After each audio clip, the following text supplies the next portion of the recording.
Welcome back to the Arcturus channel. The IDW Sonic comics have been running for almost 5 years now. One element of the comics I never see mentioned are the covers, so I thought it would be interesting and helpful for fans and collectors alike to take a look at the covers and everything that makes them so special.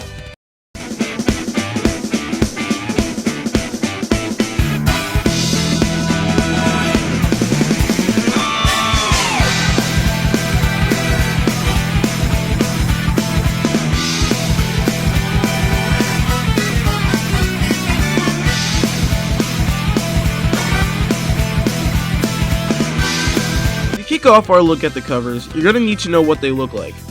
So here we have Sonic the Hedgehog IDW issue 5. Obviously you can see the Sega logo, the IDW logo, and duh, the art. However, there are some components you might not know the meaning of. For example, you can see in the top left corner a circle with the letters RI in it. The letters RI mean retail incentive. They're marketed like this because if the comic store has variant covers from the standard, people are more likely to buy them. They also end up looking really nice. You also have the copyright, date, title, and at the bottom the names of the writers and artists.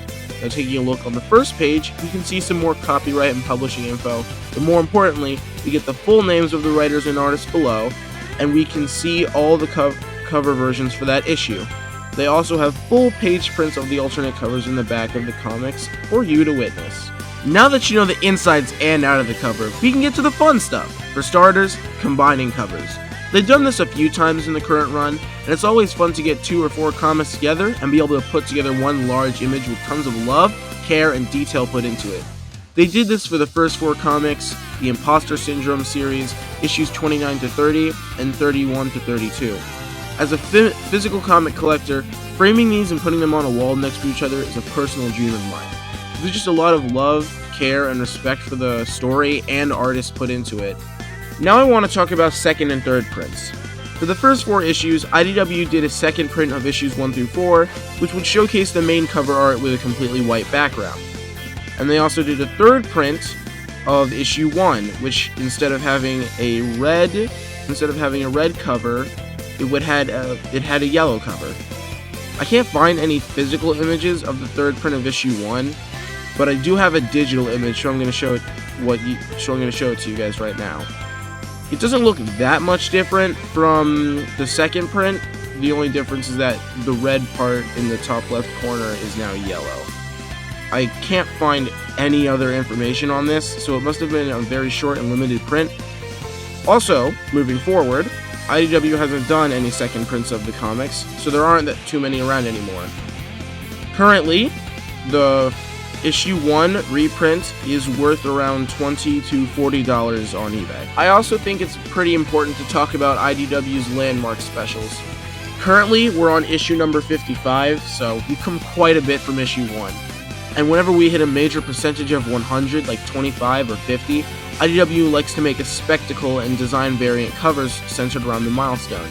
I actually have the issue 25 variant cover myself, and I really like the way it looks.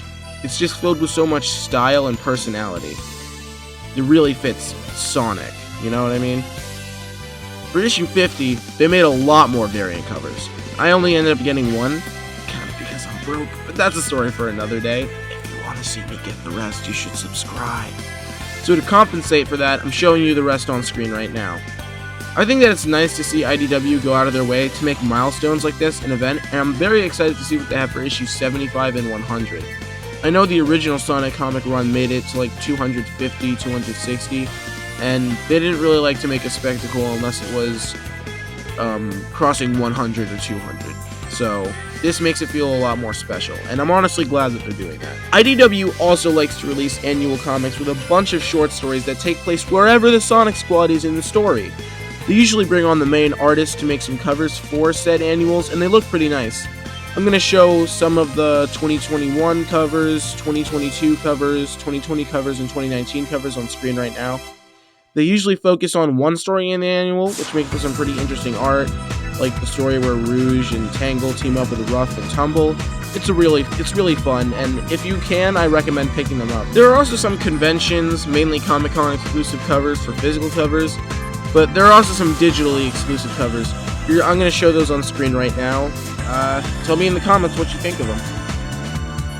So I've talked quite a bit about the covers, variant covers, and all the different versions, but I haven't really talked much about the artist or the art themselves. That's because I wanted to get all of that out of the way before discussing the art, because it's the most important part, and I do have a lot to say. But we're here now, so let's get to it. I thought it would be best to start off with Evan Stanley's art. I don't often see her art brought up as much as her writing, as she's the lead writer of the books now. I believe that she deserves much more appreciation and attention, so I'm going to take this time to put the spotlight on her art. Something that I've noticed about her art is that it always has this kind of glittery metallic sheen to it. The lighting and realistic details are kicked up to 100 in her art, and they usually focus on one character's face, but occasionally you'll get action shots like these or wide spreads of characters. You can also see how the more things she draws, the more detail she puts into individual areas, like right here on Metal Sonic's head. The lighting is portrayed extremely well, and it feels like a hyper-realistic still life more than a comic cover. Her art style is very distinct, and even when she draws the comic panels themselves, you can still tell that it's her drawing the characters, because the way she draws them, they kind of feel like 3D characters and with depth, and she makes very good use of shading and lines. You might notice how she doesn't actually draw any black lines separating the colors, and instead just letting the contrasting colors draw the lines themselves. I think that's really interesting. Next up on my list for artists, I'm going to combine these two together because they often work together. Jonathan Gray and Matt Gray. They work on covers together very often. Jonathan doing the line art and Matt doing the colors. At least that's my understanding.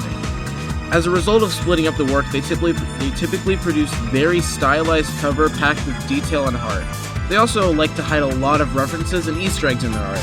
For example, on this cover art, you can see that the poster writ by Mecha Omega is the Sonic Heroes box art, and unlike Evan Stanley, they do use black lines, which you might note vary in weight and density, which adds to a really nice stylized feel, really portraying the characters in an animated and eccentric way. It reminds me of this piece from Satoshi Okano, I don't know if I pronounced that wrong, who made the first piece of modern Sonic art for the Sonic Jam box art and that one magazine, but that's a different video entirely, so if you want to see that, I would talk about it, like, just let me know. I also want to talk more about the art than the artists here, specifically the parody and imitation covers. The artists have produced a few covers over the years that parody or attempt to imitate an art style. Here we can see the Sonic Advance style being imitated, while this cover is parodying World War II era propaganda pamphlets. This artist went for a black and white detective parody with the Chaotix, which I think fits them really well since they're detectives. I also think it looks really nice. The black and white contrast, using darker and lighter colors to portray shading and just bringing life to these characters without their typical colors. It's really cool to see. Meanwhile, back on the imitation side, these two covers do a great job of replicating the Yuji Uekawa Rush style. It feels like something straight out of that early 2000s era. This convention cover is a reprint of the original. It's an exclusive for that convention, and instead of using the typical art, instead it's a completely original piece that parodies Sonic Heroes. Right here, I'm just gonna throw up the Sonic Movie 2 covers for a few seconds. I don't really have much to say about them, besides the fact that it's really cool that they went out of their way to make some exclusive stuff for the movie. One more artist I want to talk about is Natalie Bourdain. Her art is so fire. I mean, look at this stuff. The dynamic angles, the contrast and smooth colors, the expression, it's all so good. She inspired me so much as an artist, and I have a lot to attribute to her art. Unfortunately, my comic store doesn't really get the retail incentive covers, which most of hers often are. However, I did get the free Sonic Movie 2 comic, and that cover is hers. I also got her Scrapnik Island cover for issue 1. So I have something tangible to show for my love for her art. Honestly, I can't even express how much I liked her art, so I'm just gonna flash a bunch of covers on screen right now. I would recommend just sitting back and looking at all of them.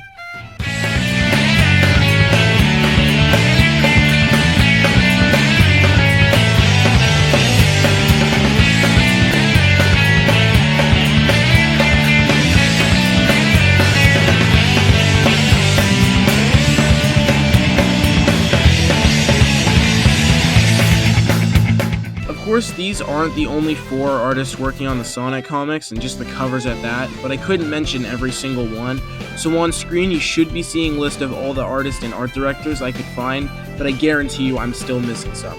So go support them by buying the comics online or in person, and it's a fair trade-off. They get money for their art, and you get a really cool comic book to read. Now, with that out of the way, I do want to show some of my personal favorite covers, not including Natalie's, because if I did, we would be here for quite a bit. First off, we have this really cool, what reminds me of neon art, showcasing one side being Shadow and one side being Sonic. This is in issue 6, technically his first full appearance in the Sonic IDW comics.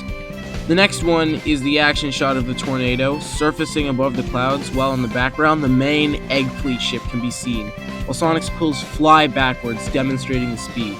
It's such an alive shot and I really like it. It pulls everything together very well. The final cover I have to show you is the Crisis City Act 1 cover. It has Sonic jumping around, curb stomping Zombots, and making poses while everyone else is just so fed up with his attitude and trying to save as many people as possible. It's a really fun cover to look at and properly displays the events of the issue, and it also, I know it wasn't trying to do this, but it kind of shows how Sonic feels in the issue. He's trying to keep up with all the crazy stuff and being himself, but it's starting to get at him on the inside. As an artist and Sonic fan, I was really excited to talk about such an underrated topic pertaining to the Sonic comics, and I don't see it mentioned often, so I'd like to see more people talk about it in the future. I hope you liked it, and I hope you learned something new. And remember, keep up that momentum. You should also subscribe.